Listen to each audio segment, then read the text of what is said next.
Onde quer que você esteja, permaneça bem informado. E começa agora o quadro Por Dentro do Assunto. De 2010 a 2022, o número de brasileiras, Matheus, que se tornaram mães após os 40 anos cresceu 60% segundo o IBGE. Mesmo assim, o assunto é um tabu dentro da sociedade, que alia a gestação tardia ao risco para o feto e também para a mãe. Para falar sobre o assunto, nós convidamos o ginecologista, obstetra e mastologista Flávio Rocha Gil, que vai nos esclarecer algumas dúvidas. Doutor, obrigado por aceitar o nosso convite. Seja bem-vindo novamente ao nosso estúdio. Bom dia. É um grande prazer, obrigado pelo convite, pessoal.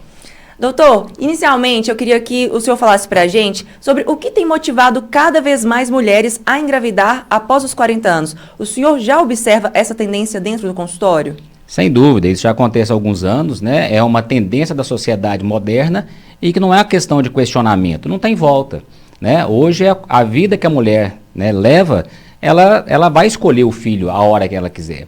E a gente pode fazer um comparativo disso comparando quantos filhos a sua avó teve, quantos filhos a sua mãe teve e quantos filhos você pretende ter, né? Então, assim, era muito comum, quando eu estava na faculdade, eu atender senhoras com 15 filhos, 16 filhos, né? E a gente perguntava assim, e aí, vingou quantos? Ah, vingou 12, vingou 10. Até o processo do parir, do nascer, era muito natural, né? Então, assim, a quantidade de filhos era muito comum, acima de 10. Na faixa etária da minha mãe, que já aí foi para os anos 60, né? Já passou para 4 filhos, né? Hoje em dia, a média de filhos por mulher brasileira é menos de 2, né? E por que isso está acontecendo? Porque a mulher hoje, ela opta por quando que ela quer ter seus filhos. Sim.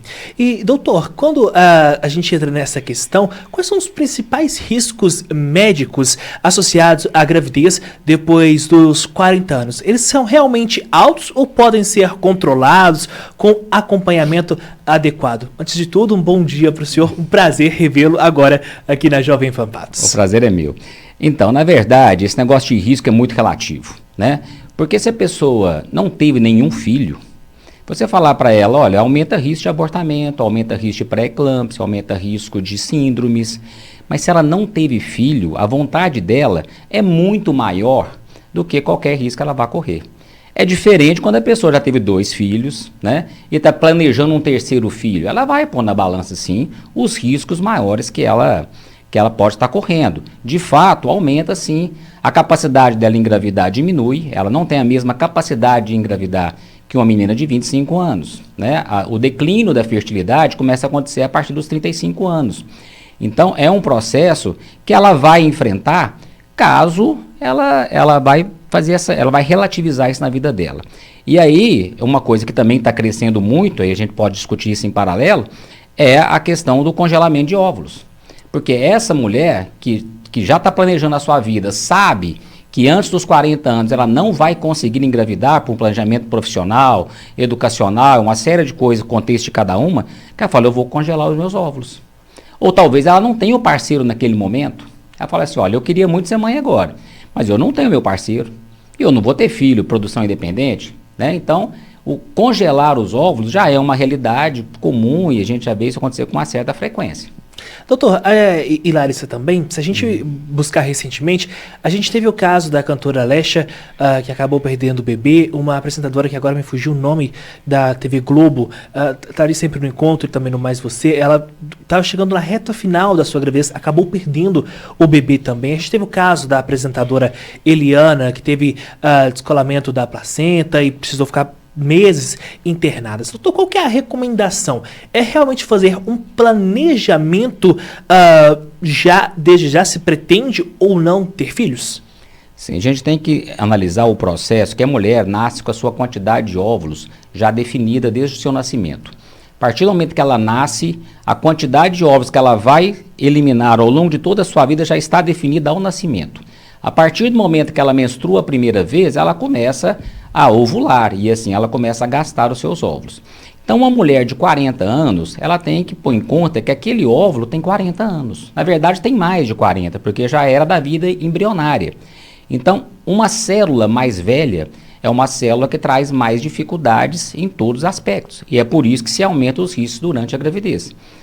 Mas de maneira nenhuma, eu não queria falar dessa forma, para que seja um desestímulo às mulheres. entendeu? Que sim, se ela planejou aos 40 anos, então vamos arregaçar as mangas e tentar fazer da melhor maneira possível, baseado naquela situação de que cada um mede o seu risco e a sua vontade de ter os seus filhos.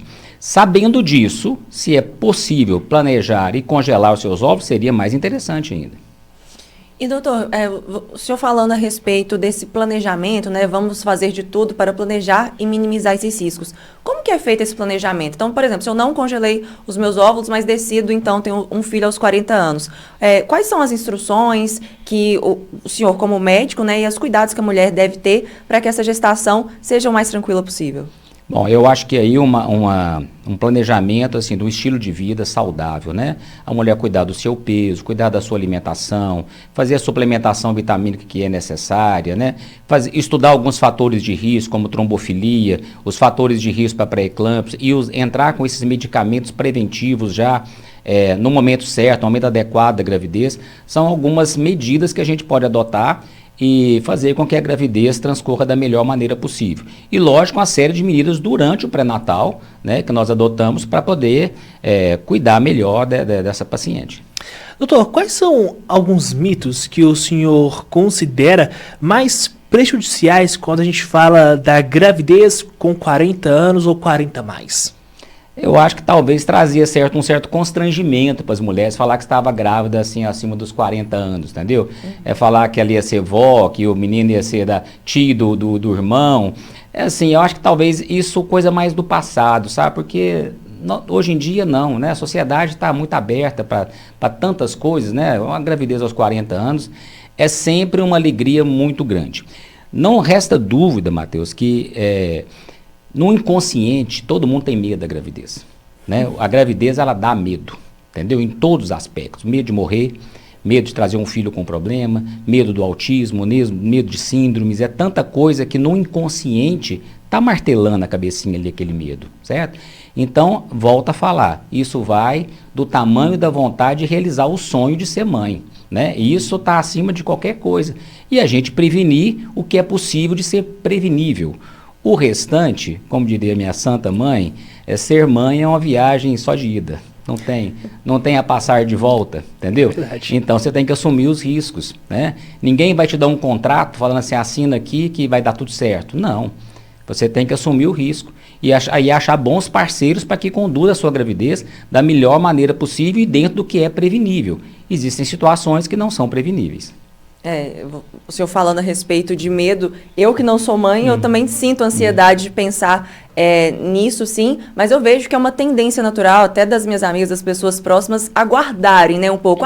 Vou me formar, vou fazer um mestrado, vou me estabilizar para depois conseguir engravidar, né, que a gente pode escolher hoje, porque a gente usa anticoncepcional e tem todos os métodos. Mas eu queria que o senhor falasse a respeito, às vezes a pessoa tem mãe de trazer o filho, a pessoa tem medo de trazer o filho ao mundo e talvez ele depois não sabe como que vai lidar, né, com essa rotina.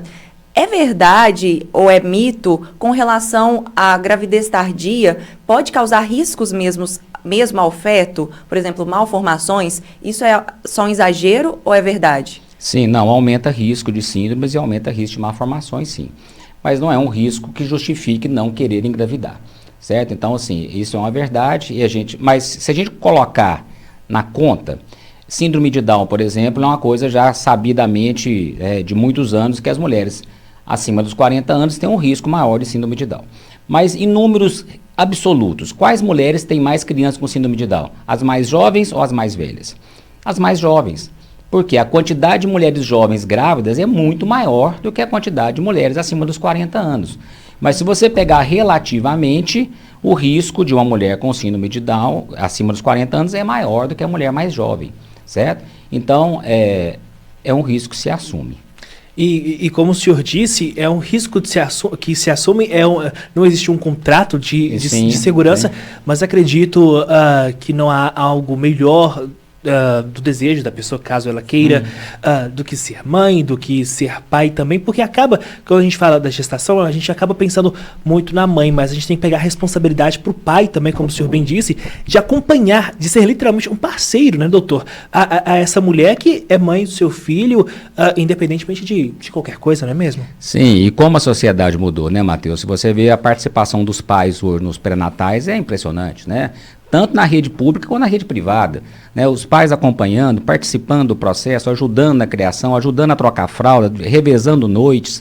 É um negócio impressionante como que a sociedade mudou, né? E isso é bacana. Então, a participação dos pais hoje, tanto no pré-natal quanto na criação dos filhos, mudou completamente. Mesmo porque a mulher hoje divide o ambiente de trabalho igualmente, né? Então, assim, não tem porquê. E a sociedade transformou, né? E eu estava começando a falar com vocês aqui no início, e transformou graças ao anticoncepcional. Se não fosse a criação da pílula anticoncepcional, a sociedade hoje não seria a mesma. E isso se deu nos anos 60. Essa condição que a mulher tem de falar, não, eu quero planejar primeiro, né? Porque antigamente as mulheres casavam, normalmente casavam entre 18 e 20 anos de idade, e aí esperava quantos filhos Deus ia mandar para ela. E você contrariar essa vontade de ser mãe, né, dos filhos que Deus vai te mandar, era um absurdo. Então a criação do anticoncepcional, ela foi uma quebra muito grande de paradigma, para que a mulher falasse, não, eu casei sim, mas eu não quero ser mãe agora. Eu quero estudar, eu quero trabalhar, eu quero planejar uma pós-graduação.